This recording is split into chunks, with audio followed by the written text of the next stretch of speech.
Olá, tudo bem? No último dia 20 de novembro, celebramos o Dia da Consciência Negra. Mas realmente existe? Nós estamos num país que é eivado por preconceitos de todas as naturezas e de todas as espécies. E o racismo é aquele que tem tomado muita proporção, atingindo, sobretudo, a honra moral de pessoas que, por vezes, se destacam nos seus exercícios profissionais, o que toma ainda mais repercussão. E a nossa legislação protege aquelas pessoas que são vítimas de racismo. O racismo é uma questão cultural no nosso país, uma vez que eu entendo que cultura é comportamento. Em algum momento, esta triste realidade que envergonha a nossa sociedade terá algum fim. Não podemos nos conformar diante dessa realidade. Temos que continuar nos indignando. Não é possível, não é admissível que se estabeleçam diferenças sociais, econômicas, profissionais, simplesmente pela cor da pele. É algo absolutamente cruel, indigno e revoltante. Desta forma, nesta edição, teremos a oportunidade de conversar e dialogar com uma ilustríssima preta, porque esta é a denominação, uma vez que negra é a raça, e se assim não for, ela me corrigirá, que tem se destacado nas suas atuações, se transformando numa mulher absolutamente combativa e combatente nesta vertente. Tem se manifestado publicamente, até por conta do exercício da sua função pública, contrária a essas práticas, inclusive tendo sido vítima de preconceito, de racismo dentro da própria administração pública, o que torna o caso ainda mais indigno, revoltante, cruel e que, conforme disse, não podemos deixar de nos indignar, de protestar, sobretudo porque os pretos no nosso país têm uma relevância histórica em todas as áreas.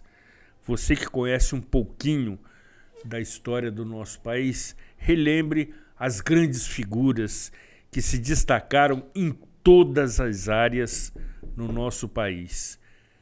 E são pretos, o que mostra, evidentemente, a sua capacidade intelectual, a sua desenvoltura, a sua inteligência independente da cor da pele. Mas me parece que tem gente que ainda não entendeu dessa forma. E nesta edição, teremos a oportunidade de ouvir sobre essa questão, como também outros itens polêmicos de pauta, porque a convidada que aqui comparece, conforme se diz na gíria, no dito popular, não passa pano. Vale você assistir, vale você analisar, ponderar, comparar e formar a sua opinião. Aqui, Zuri Maurer, na edição de número, atenção, 870 do programa Cidade Real, neste dia 25 de novembro de 2024.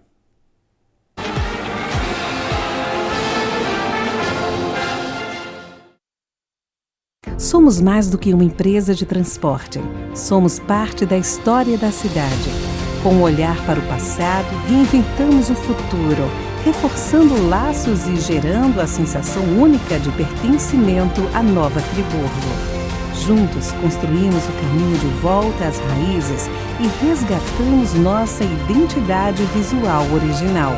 Somos FAON, Nova Friburgo, desde 1950.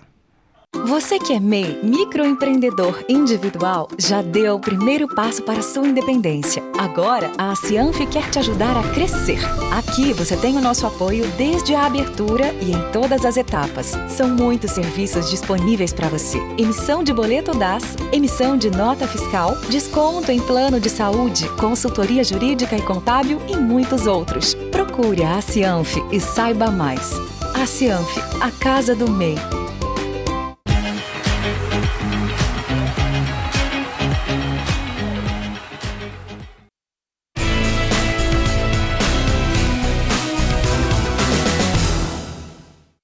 Oi, gente. Depois de comemorar o Dia da Consciência Negra, dia 20 de novembro, é interessante dividir com vocês a informação de que o Supremo Tribunal Federal, o nosso STF, vem entendendo que o crime de injúria racial e o crime de racismo são crimes que não permitem o acordo de não persecução penal.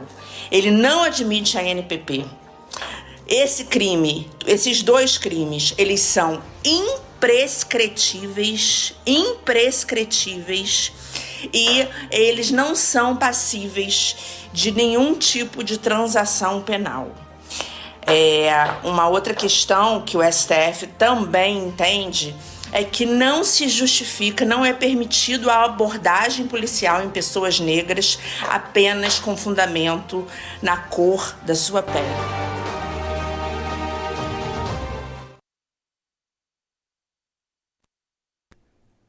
O quadro editorial tem autoria intelectual da professora de Direito Penal e advogada criminalista, partner deste programa, doutora Aline de Freitas Spinelli, que sempre está conosco compartilhando da sua inteligência, evidentemente da sua beleza, mas, por vezes, a sua concorrida agenda lhe obriga a comparecer em determinadas atividades profissionais, como está acontecendo no momento dessa gravação, o que impede a sua honrosa presença, o que acontecerá certamente na próxima edição. E tenho certeza que a ilustre convidada teria muito mais prazer e satisfação em partilhar dessa gravação com a presença de doutora Aline de Freitas Spinelli, que fez questão de gravar esse vídeo para, de certa maneira, se manifestar sobre o mesmo assunto. Dessa forma, queremos agradecer o carinho, a deferência, o atendimento do nosso convite à queridíssima e ilustríssima vereadora Maiara Felício. É uma satisfação tê-la conosco. Seja muito bem-vinda, menina. Muito obrigada, Zuri. Que alegria. Eu que agradeço por ter dado a oportunidade da gente estar aqui hoje, falando um pouquinho do que a gente entende enquanto luta do povo negro no nosso país e na cidade de Nova Friburgo também. Teremos alguns itens também da pauta política, mas vamos privilegiar primeiro esse tema. Sim. Qual é a realidade do povo negro que você citou? Continua sendo ainda mais cruel do que em épocas anteriores ou, por conta do advento da internet, isso se tornou muito mais visível? Eu acho que primeiro a gente tem que entender o contexto do povo negro no Brasil, entendendo a construção desse território, né?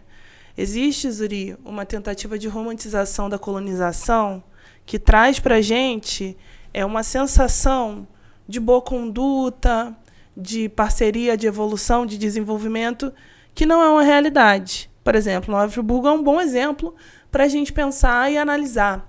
Quando a gente conta essa história dos suíços e os alemães aqui em Nova Friburgo, é a mesma coisa quando a gente conta a vinda dos portugueses e a retirada do território, né, que antes não era Brasil, dos indígenas. A gente estava falando da fazenda de Cantagalo, que Friburgo fazia parte, e de toda a organização social à época.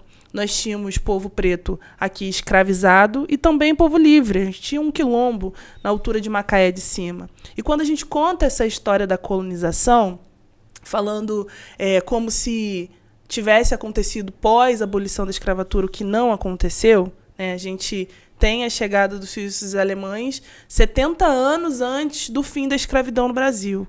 Em Nova Friburgo, muita mão de obra que foi utilizada na construção do território foi mão de obra escravizada. E a gente não conta essa história. A gente não fala dessa realidade. A gente não pensa aquilo que deveria ser reparação para esse povo. E a gente está falando só de 130 anos atrás. Muito pouco tempo. E como nós todos acreditamos em herança social, né, a gente também tem que pensar que essa herança social vai estar atrelada à escravidão. Por que quando a gente busca o censo do IBGE e as anomalias sociais que se registram ali naquele estudo, né, que acontece de 10 em 10 anos, para saber qual é o extrato, a realidade do povo brasileiro, a gente detecta em 2 décadas seguidas que 75% da população mais vulnerável do Brasil tem cor, é a população negra. E isso vai se dar também em escala de analfabetismo, de vínculos empregatícios informais, aqueles que não têm o direito à carteira assinada, os direitos garantidos em carteira de trabalho. A gente está falando de violência obstétrica, violência contra as mulheres, violência até de iniciativas do que deveria ser a segurança pública. Por quê que o povo negro está sempre majoritariamente inserido nesses dados de anomalias sociais, de violências sociais, de vulnerabilidade? Porque nós temos uma herança da escravidão. Enquanto a gente não encarar esse passado, essa história sombria, a gente não vai estar falando de igualdade. Outro exemplo importante que a gente pode dar na nossa conversa hoje. A gente teve um evento da prefeitura, evento de vários movimentos negros, mas a gente teve um movimento, uma atividade da prefeitura junto ao movimento negro do Issunoquê, que foi um evento extremamente importante para a cidade, falando do povo negro, se articulando com um movimento que existe há décadas aqui no território. Mas faz uma comparação, Zuri. Esse mesmo ano, existiu na cidade o absurdo da comemoração de colonização de Nova Friburgo. Uma festa. Pega o orçamento da festa. Quanto se gastou nessa festa? E faz um comparativo. Quanto se gastou na festa, na comemoração da consciência negra aqui do nosso povo? A diferença é absurda. Nós somos iguais? Não. Não. E olha só, Zuri, considerados dessa forma. Tudo bem a gente não ser igual. Da sua pele ser diferente da minha, dos seus cabelos, da cor do seu olho. Tudo bem a gente ser diferente. Na realidade, os cabelos não permitem nem comparação, porque eu já não os tenho mais. Seria a ausência deles, né? Exatamente, meu amor. Exatamente. Problema algum. Sim. Não tem problema a gente ser diferente. A gente tem que encarar a nossa diferença enquanto diferença. Agora, enquanto superioridade e inferioridade, não, jamais. Tem que ser igual nesse sentido. Na lei, tem que ser igual. No direito ao acesso, tem que ser igual. Na educação, tem que ser igual. Por que quando a gente está pensando no Cordoeira, no Alto do Floresta, a gente está pensando nos bairros mais afastados, nos bairros que são morros mais altos e que precisam de mais atenção do poder público, é ocupado por pessoas negras, majoritariamente por pessoas negras. Tem pessoas brancas lá, sim, mas não tem vínculo nenhum com as mazelas que foram deixadas por conta da escravidão. É disso que a gente está discutindo. Por que nas Brownies, por que no Cônego, por que no centro da cidade as pessoas que moram têm uma cor de pele? Herança também. Por quê? Quando os colonizadores, e depois, quando veio a imigração europeia no pós-escravidão, que também existiu essa vinda dos imigrantes europeus depois, né, de 1888, a gente tem um incentivo do Estado brasileiro para a vinda desses indivíduos. Ou seja, foi pago, o translado, foi pago pensão por meses, foi dado cotas de terra. É importante falar essa palavra porque tem muita gente que questiona a importância das cotas, né? As cotas universitárias, as cotas raciais. Por que a gente tem que falar que existiu cotas de terras para imigrantes europeus? Porque os descendentes desses imigrantes europeus vivem nessas terras até hoje, a partir de sua herança. E o que foi dado ao povo negro? Nada. Por isso que a gente está no índice, no radar da vulnerabilidade. E quando as pessoas dizem que mas a escravidão foi uma coisa que aconteceu há muito tempo atrás, é uma injustiça tão grande, Zuri. É uma forma tão baixa de se eximir a reflexão que a gente tem que pensar. Se muitas pessoas, os cristãos, por exemplo, acreditam na herança do pecado original de Adão e Eva, do porquê que nós usamos roupas, tem pessoas que acreditam nesse sentido, mas quando a gente também vai falar de uma herança recente no nosso país, muitas pessoas se negam a encarar isso. E foi violento, sim. Foi uma construção de país feita em cima de genocídio, de sequestro do povo negro, do povo africano, para esse território para trabalhar embaixo de violência. Foi um Estado que foi construído em cima de estupro. Foi um Estado que foi construído em cima de desigualdade. E, nesse sentido, pensando povos distintos. A gente está falando dos povos indígenas, que até hoje sofrem a ter o reconhecimento ao que é seu, que são os territórios, e agora também falando da negativa ao povo negro, da sua própria cultura, da sua própria religião, de estar inserido num contexto de Brasil. A gente costumava falar que éramos africanos em diáspora, mas precisamos assumir que nós somos brasileiros, porque nós vivemos um contexto diferente dos africanos que permanecem no continente, entendendo aquilo que a gente viveu no nosso banzo, na nossa maafa, que é a vinda, é a diáspora para cá, entendendo tudo que o nosso passou e que é singular do que foi nos Estados Unidos, que era uma colônia, uma colonização de povoamento, e que não recebeu um montante de negros que o Brasil recebe. O Brasil recebe dos negros que foram traficados para as Américas o total de 80%. Imagina. A gente é o país mais preto fora de África. Mais preto fora da África. O nosso país foi um dos últimos também a abolir a escravidão.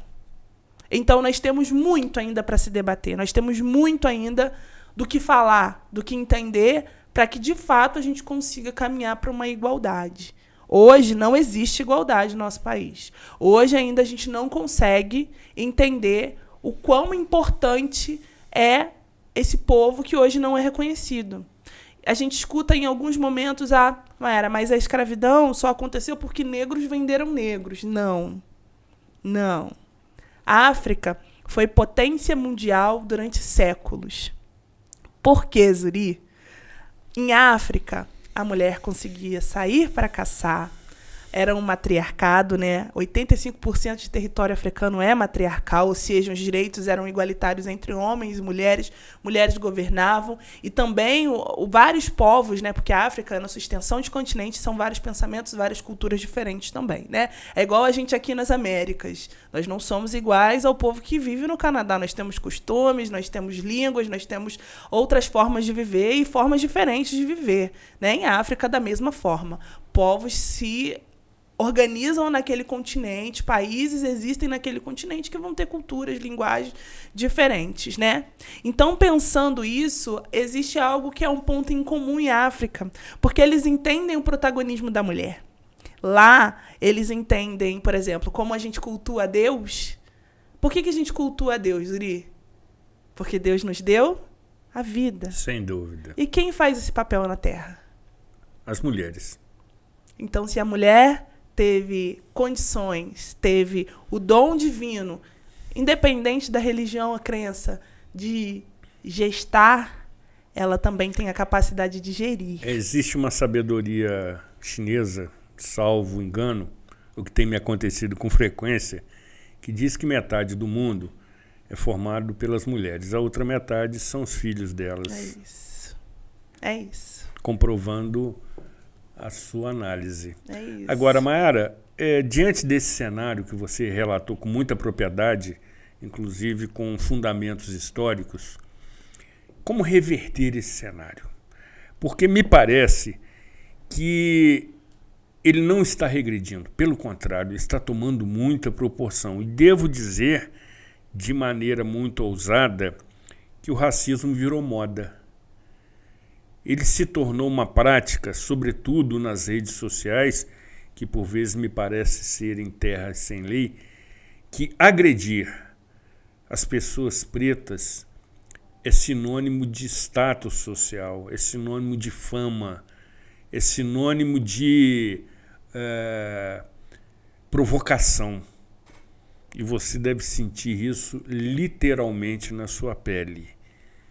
Como reverter esse cenário? Você que é uma figura pública, que está vai para o seu segundo mandato como vereador, e falaremos dessa questão daqui a pouco, e que convive com muita gente.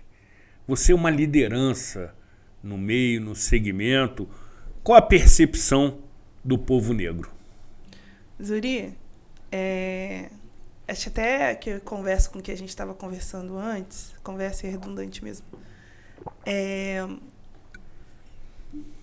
A Organização Social de África, a forma com que lidava, está diretamente ligada à questão geográfica do seu continente. Diferente do que acontecia em Europa, que as condições climáticas eram mais escassas, né? Muito frio. Muito mais severas. O homem tinha mais condições de ir à natureza, trazer sustento para sua família, para sua casa. E ele enxergava a mulher, né, por conta da musculatura, por conta da sua questão genética, né, mais vulnerável. Então, via como um igual aos seus filhos, né, mais uma boca para se alimentar.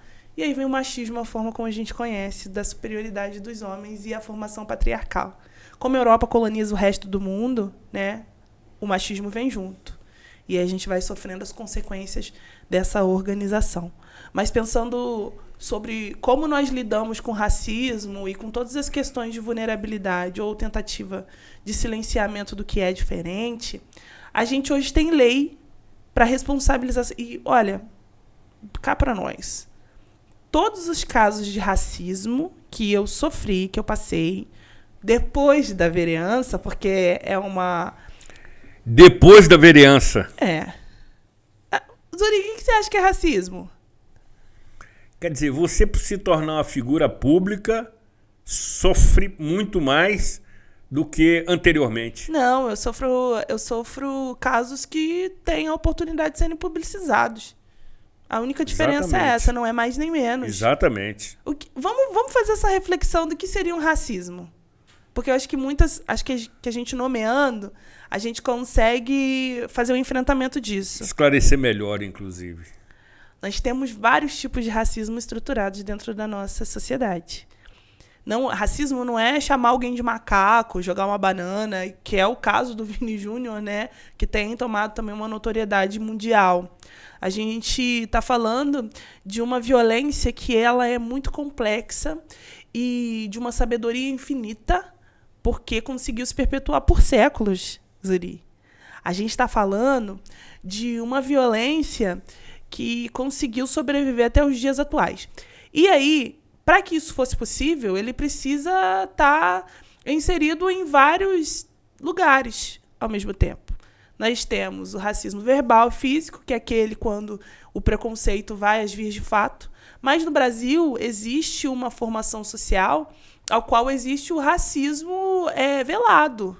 Aquele disfarçado, que é para a pessoa não entender nem que está passando por uma situação de racismo. Que é quando te seguem numa loja porque você é negro e acham que você não tem dinheiro para pagar.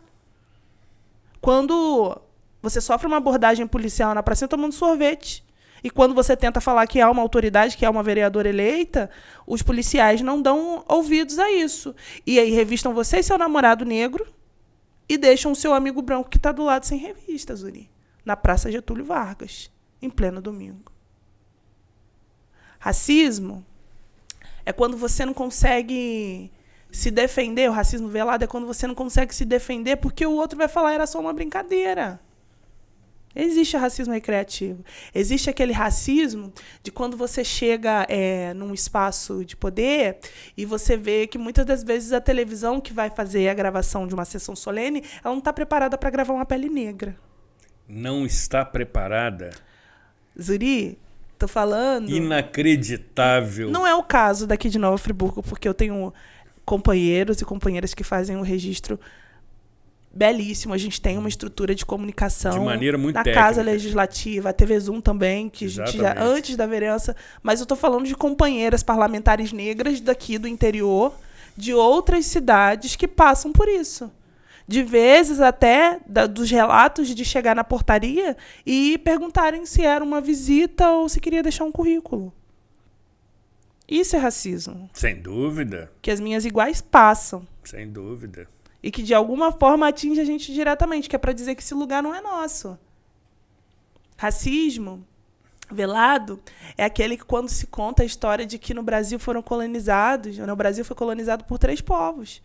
Os negros, os brancos e os indígenas.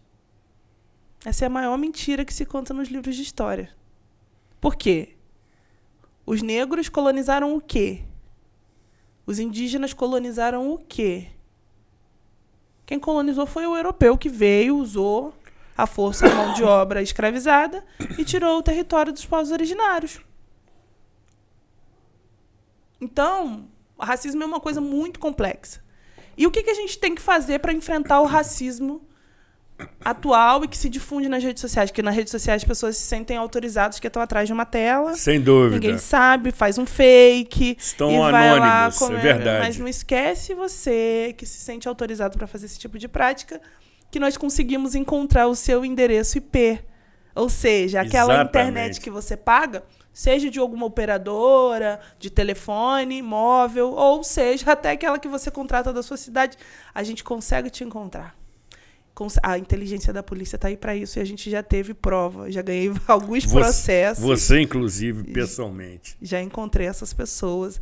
Até fakezinho a gente encontrou. A polícia teve que fazer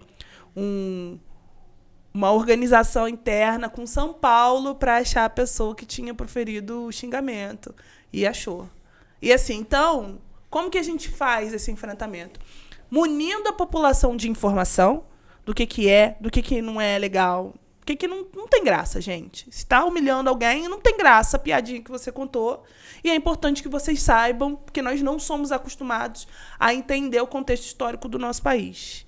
Feito isso, quem não quer cumprir com respeito ao outro, a gente leva para a justiça. E que as pessoas saibam que têm seus direitos e que podem cobrar, através da justiça, as pessoas que cometem algum tipo de violência ou algum tipo de crime.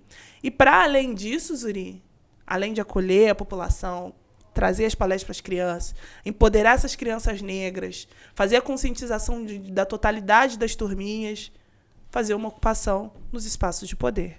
Por quê? Não governa para todos aquele que não sabe de todas as realidades.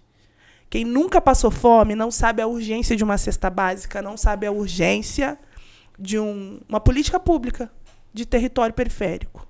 Então, a luta para enfrentamento do racismo está diretamente ligada ao conhecimento, à emancipação, responsabilização e ocupação. Ou seja, não é uma tarefa simples. Não. E depende de todo mundo. Porque, sem dúvida, concordo plenamente. Racismo não é sobre pessoas negras.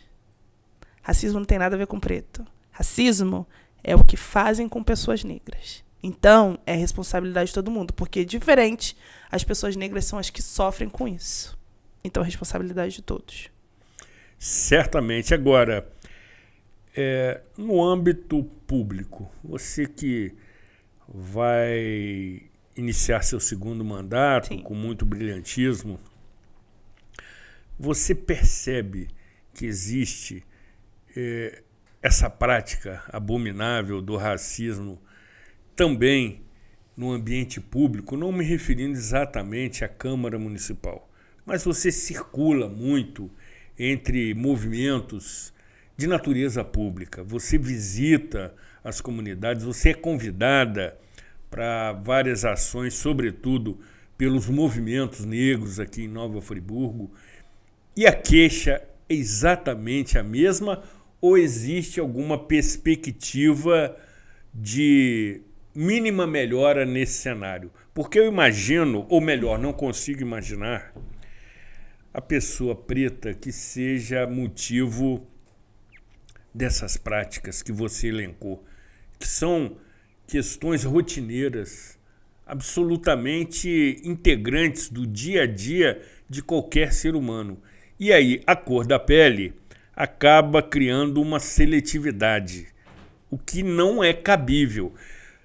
E no segmento, no meio público, isso também acontece? Você que já sofreu racismo, evidentemente, nessa mesma vertente, percebe que quando você chega em determinado local, você é visto de forma diferente?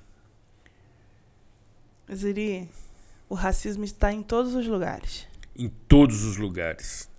É o que eu disse. Racismo não é só chamar o outro de macaco, jogar uma banana e falar que ele é menor. No Brasil, existe várias formas de se praticar racismo de forma velada e de forma sutil. Então, o racismo está empregado no nosso vocabulário. Vamos lá, Zuri. Ovelha. Negra. Magia. Negra. Mercado. Negro. A coisa está ficando Preta. Por que no nosso vocabulário, quando algo é atrelado à palavra negra, significa algo ruim? Exatamente. E quando é boa, se usa a denominação branca. É um negro de alma? Branca. Você tem toda a razão, menina. Então... O nosso vocabulário já caracteriza esse cenário. Racismo Quer linguístico. dizer, o emprego do vocabulário. É um racismo linguístico. Sem dúvida. Que a gente está acabando, lutando para que se pare de falar esse tipo de coisa. Algumas outras palavras também que vão estar diretamente ligadas à inferiorização do povo negro e que é importante toda a sociedade entender isso para que a gente possa avançar. Porque você imagina, você fica falando isso no ouvido de uma criança o dia inteiro. Ela vai se olhar e vai se sentir empoderada, forte, capaz? Não.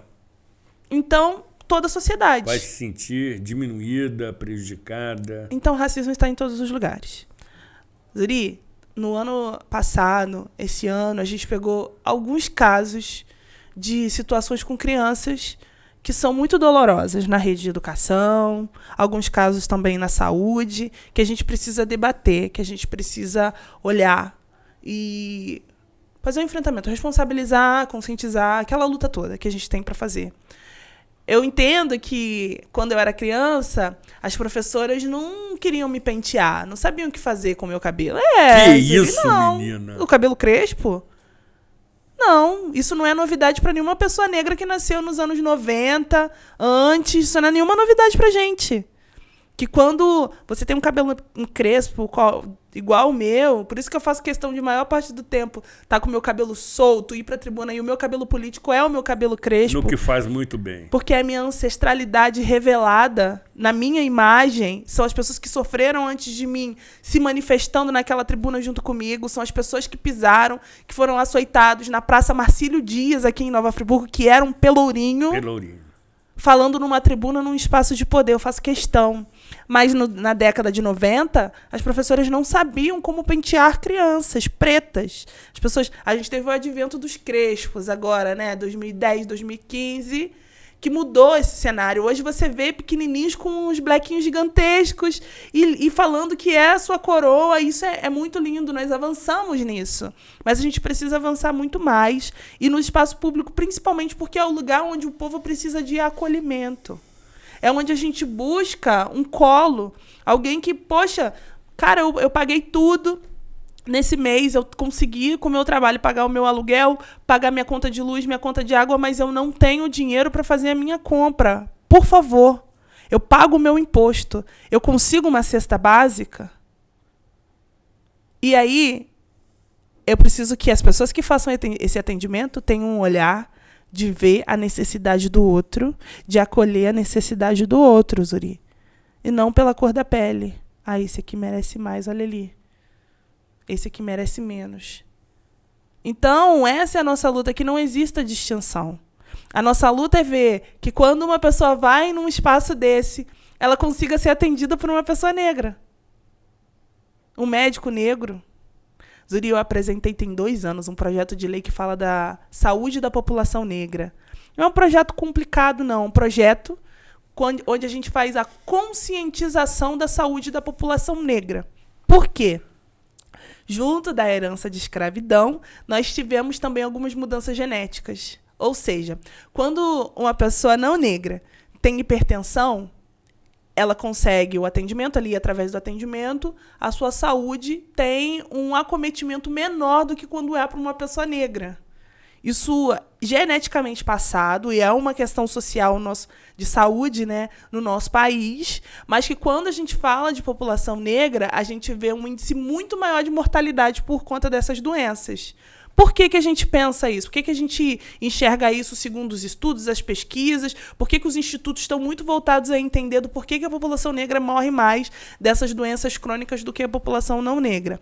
Está atrelada à genética por conta da escravidão, porque, para quem não sabe, a população negra muitas das vezes tinha que comer comida muito salgada, porque a comida estragava com mais facilidade e o acesso era muito mais escasso. Junto também do déficit de nutrição desses indivíduos. Eles não tinham variedade de alimentos, eles não tinham acesso às vitaminas, aos itens essenciais para a nossa alimentação e a boa vivência saudável. Então, isso foi gerando o quê? Anemia ferropriva, falciforme, que acometem mais pessoas negras. Então, essa conscientização da saúde da população... A gente tem mais um problema também, que majoritariamente a população que ocupa as periferias, os lugares mais vulneráveis, é negra. Então, também o acesso à saúde é mais escasso. Então, a gente precisa fazer com que essas pessoas consigam acessar, ter conhecimento sobre sua própria saúde e quais lugares buscar para conseguir trazer melhora, né, e mais qualidade de vida. Essa é a nossa luta, ocupar espaços, legislar sobre isso, falar sobre o que a gente vive e abrir os espaços. Zuri, é legislar para um povo só? Não. Não. É legislar para todo mundo, todos, mas também para aquele que está lá na ponta e que não teve oportunidade de falar numa tribuna.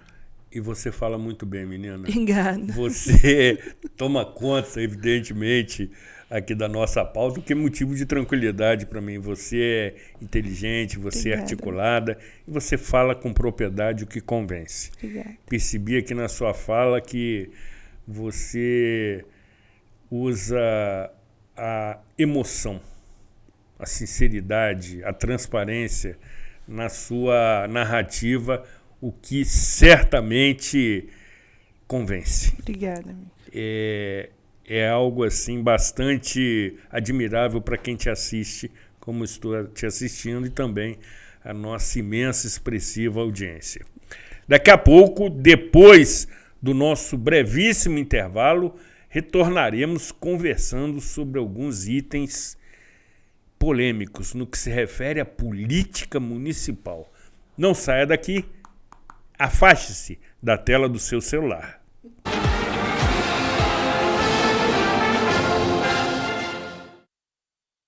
Somos mais do que uma empresa de transporte. Somos parte da história da cidade. Com um olhar para o passado, reinventamos o futuro, reforçando laços e gerando a sensação única de pertencimento à Nova Friburgo. Juntos construímos o caminho de volta às raízes e resgatamos nossa identidade visual original. Somos FAON, Nova Friburgo desde 1950. Você que é MEI, microempreendedor individual, já deu o primeiro passo para a sua independência. Agora, a Cianf quer te ajudar a crescer. Aqui você tem o nosso apoio desde a abertura e em todas as etapas. São muitos serviços disponíveis para você. Emissão de boleto DAS, emissão de nota fiscal, desconto em plano de saúde, consultoria jurídica e contábil e muitos outros. Procure a Cianf e saiba mais. A Cianf, a casa do MEI.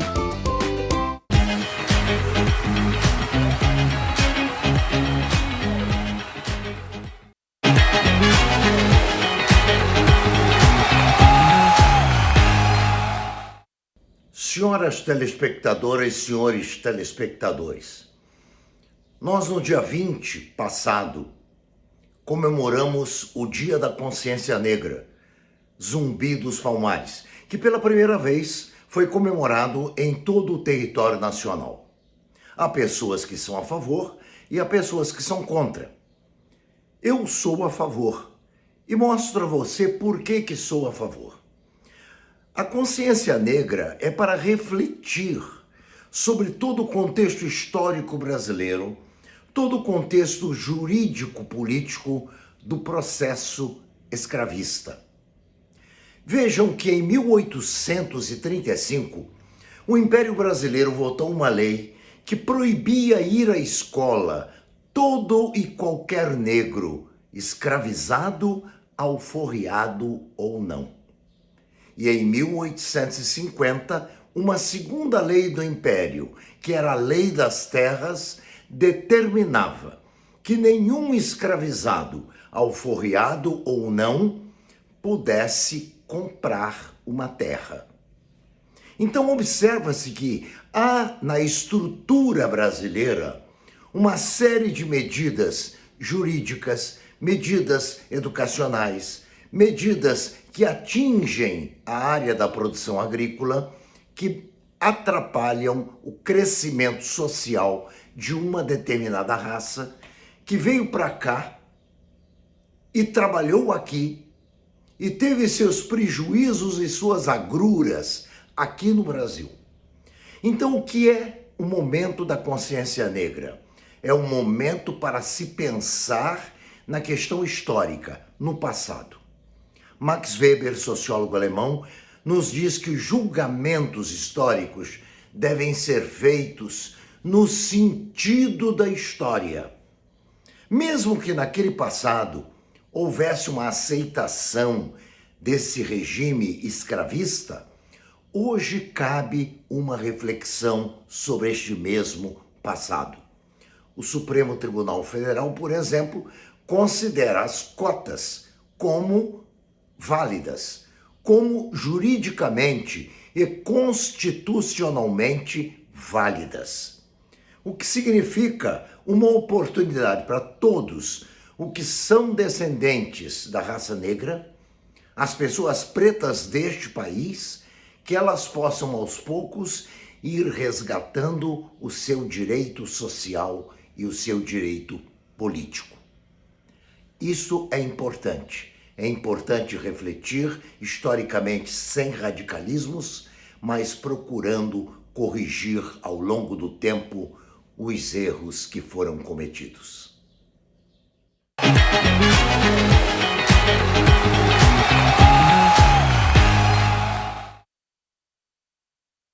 O quadro Opinião tem a autoria intelectual do professor, escritor, com 30 livros publicados, conferencista, com 2.370 palestras apresentadas em 620 municípios do território nacional, doutor em educação e meu eterno mestre, que aqui semanalmente emite a sua opinião, com total independência editorial, mas sobretudo lhe propondo e oferecendo o contraditório, que incomoda, mas é saudável e democrático.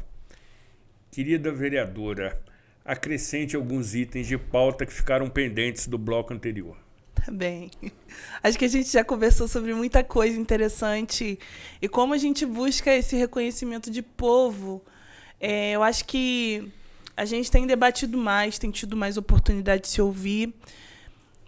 Importante lembrar que eu venho do movimento negro, a gente idealiza e se organiza junto uma ocupação preta nos espaços, um reconhecimento da nossa história, da nossa cultura.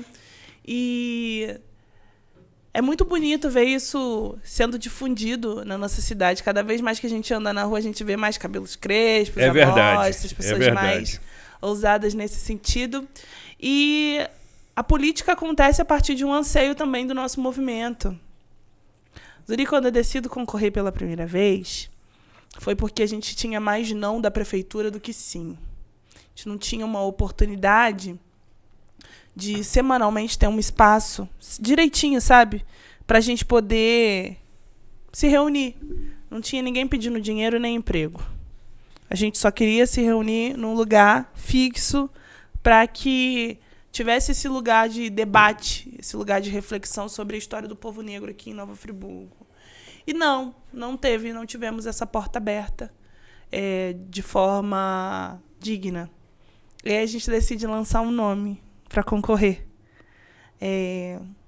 Acho engraçado, porque na época foram 9 partidos que me procuraram. A minha casa partidária, partidária é o PT, é o Partido dos Trabalhadores, onde eu tenho voz, onde eu sou acolhida, as minhas pautas são acolhidas e a gente tem total força para escrever essa história que a gente tem. É isso. E nós fomos lá, junto do movimento, que vai completar 10 anos no ano que vem, o Império das Negras, a gente com rodas de conversa com psicólogo, aula de história do povo negro, feira afro-friburguense, nós temos um coral de vozes negras, nós temos palestras e palestras também dentro dessa cidade, em escola pública, em universidade, em empresas, quando nos chamam, em associação de moradores. A gente fez um trabalho muito, muito forte nessa construção. E aí vem a eleição de 2020, a gente consegue esse lugar, essa ocupação na eleição de 2020, e com uma sede, uma vontade muito grande de fazer o acolhimento do nosso povo nesse lugar também. Eu acho que a nossa responsabilidade enquanto povo, cidadão e transformadores da nossa própria história é pensar como a organização de poder na nossa cidade ainda não é o suficiente. Ainda não está bom para a gente, né? Você vê, a maior honraria da Casa Legislativa é dada no nome de um dos maiores escravocratas do Brasil. O Barão de Nova Friburgo enriqueceu traficando negros. A história não conta isso. A gente está falando, o palácio, né, do Barão, onde fica o gabinete do prefeito, onde fica a prefeitura, da chancela, naturaliza algo que à época, né, era normalizado, mas que para a gente hoje é absurdo. E que foi tão brutal quanto em qualquer outro lugar no país e fora dele. Então, são essas coisas que a gente precisa enquanto reparação. Naquela época, também era errado. Você vê uma pessoa de uma pele diferente apanhando até morrer, não devia ser certo, né? Então, essa pessoa também não deveria dar nome à maior homenagem da Casa Legislativa e nem à Prefeitura. É essa luta que a gente vai travar e continuar travando. Nós precisamos mudar esse nome, entendendo historicamente o que aconteceu, mas não é algo que a gente deva se orgulhar. E quando a gente fala também... Você é corajosa, menina. Não, mas não há do que ter medo.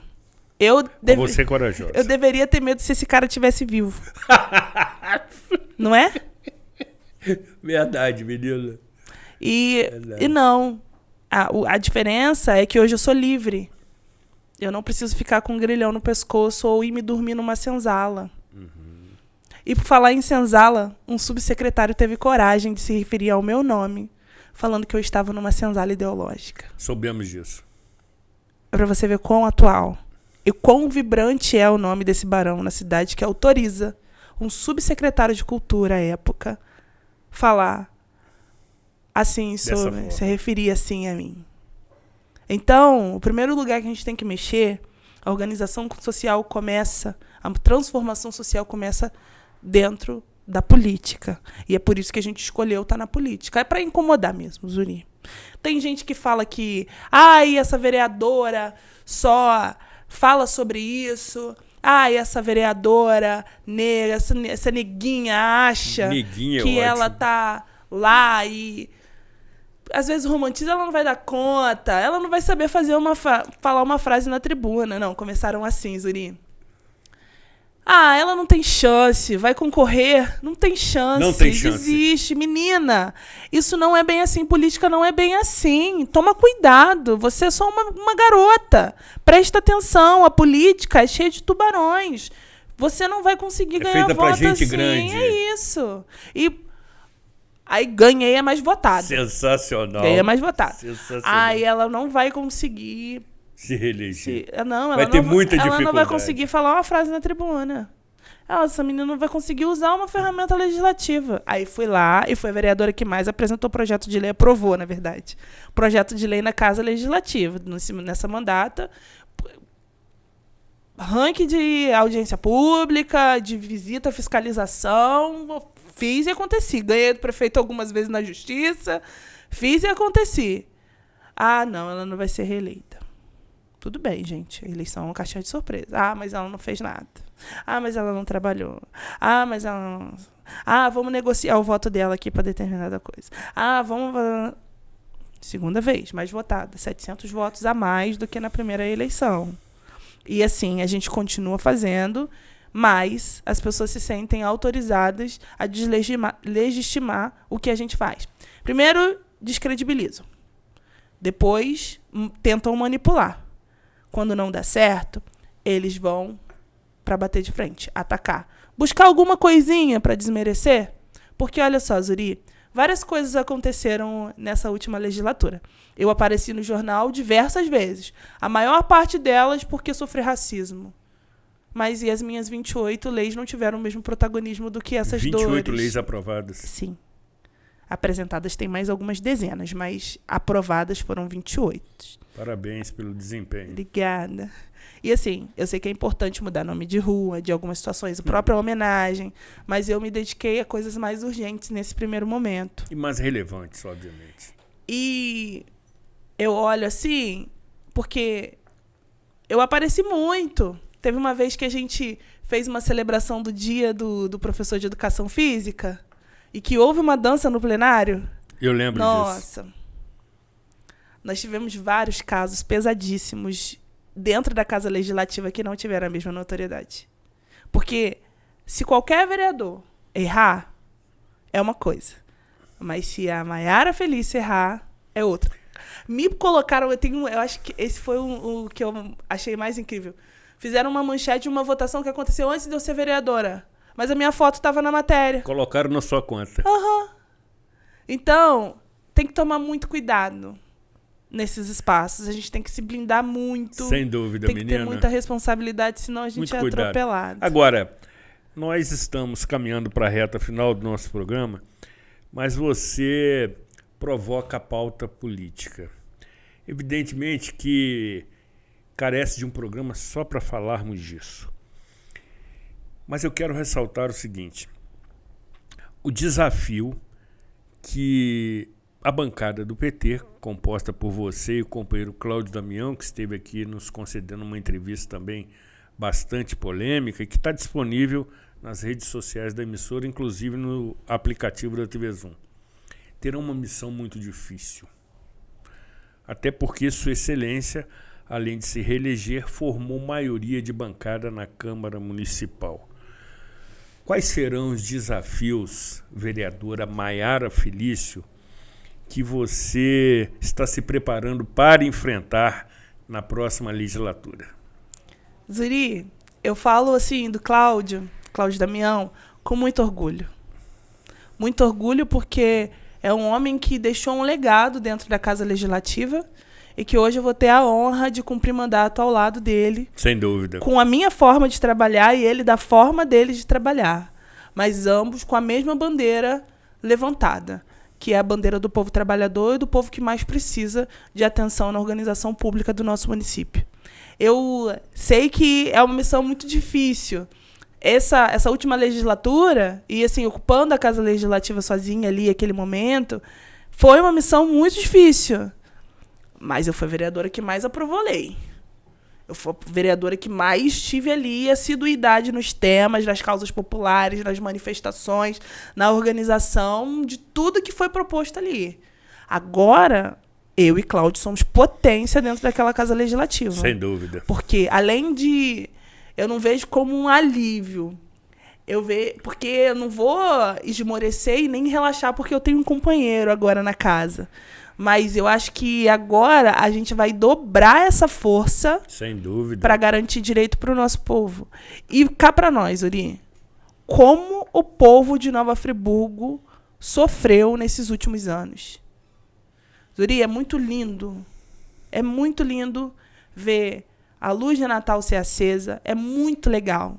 E eu dou os parabéns para o secretário de Turismo. Dou parabéns mesmo, porque foi um trabalho muito legal ver os artistas de renome virem para a cidade, mas não é o suficiente para o nosso povo. Porque não adianta a gente ter muito brilho e pouco pão.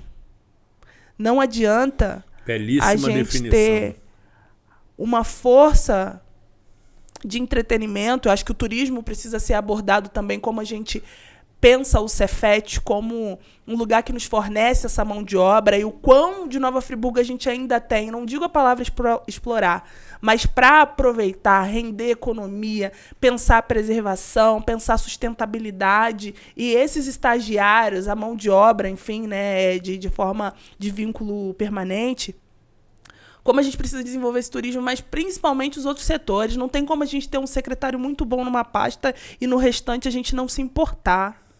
Não tem como a gente pensar a organização pública só pensando no evento. E eu não acho que o evento é ruim, Zuri.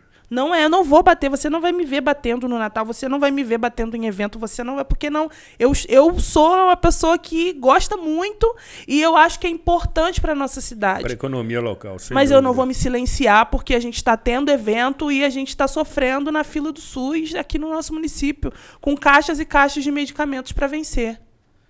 Vendo que está faltando algumas qualificações de profissionais dentro da rede, porque a gente teve um problema no RH e não consegue chamar esses profissionais do concurso público.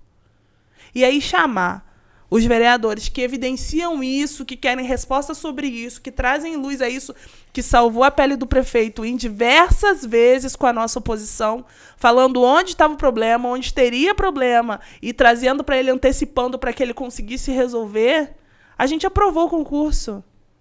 A gente votou a aprovação de algumas contas quando não teve problema.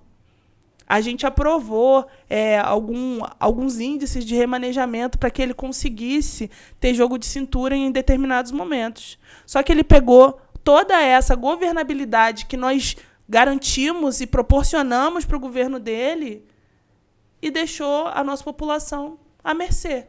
Resultado, está fechando turmas, está acabando com o horário integral, está tirando o direito do povo trabalhador nos espaços educacionais, está deixando a desejar em diversos setores. A gente não fala só de saúde, Zuri. E a gente não é parlamentar de um tema só. De um tema só. A gente está vendo, a nossa população precisa de atenção, a nossa população precisa de socorro. Não tem como as pessoas que moram perto do cemitério encontrar necrochorume no quintal de casa. Sem dúvida. Então, são essas situações que a gente tem evidenciado. E agora, na Casa Legislativa, com muito mais força, a gente vai conseguir fazer isso, porque somos dois. Sem dúvida. E com uma votação absolutamente importante e expressiva, Sim. O que respalda ainda mais o mandato de ambos. Vereadora, com profundo pesar eu preciso encerrar nossa conversa. Você é brilhante, você tem muito conteúdo. Obrigada. E retornará aqui ao programa Cidade Real para a gente continuar esse diálogo já no exercício da próxima legislatura. Antes, porém, queremos lhe oferecer esse mimo Eu não aguento. que muito lhe agrada, evidentemente, né? Muito. Como uma prática aqui na produção do programa Cidade Real, oferecendo às mulheres essa simbólica e, eu diria, aromática bolsinha para registrar e marcar sua presença e, de maneira assim, muito simples, agradecer a sua deferência. Quero citar, por oportuno, também a eficiência e a presteza da querida Márcia, Ela vai ficar toda boba. assessora da vereadora, que a todo momento foi extremamente prestativa, célere, rápida e muito eficiente no agendamento dessa gravação, uma vez que a agenda da ilustre vereadora é muitíssimo concorrida. Um beijo fraterno para você, Márcia. Curta suas férias. Não, mas tem que falar de Tati e de Gisele também, senão você me arruma um problema. Então fica por sua conta. Foi um prazer tê-la conosco. Obrigada, Zuri. Mandar um beijo para toda a assessoria, porque ninguém faz nada sozinho e são guerreiras que se propuseram a cada minuto a lutar, cada batalha junto do povo trabalhador. Agradecer a você que acompanhou essa entrevista. Para mim é uma honra poder prestar conta do meu trabalho e principalmente falar do nosso povo, viu? Muito obrigada e espero vocês lá no Gabinete 13. A satisfação é nossa, tenha certeza disso. Sendo assim, encerramos os nossos trabalhos, mais uma vez oferecendo para você conteúdo de utilidade pública, para que você analise, compare, reflita e forme a sua opinião. Cuidem-se bem e até a próxima edição.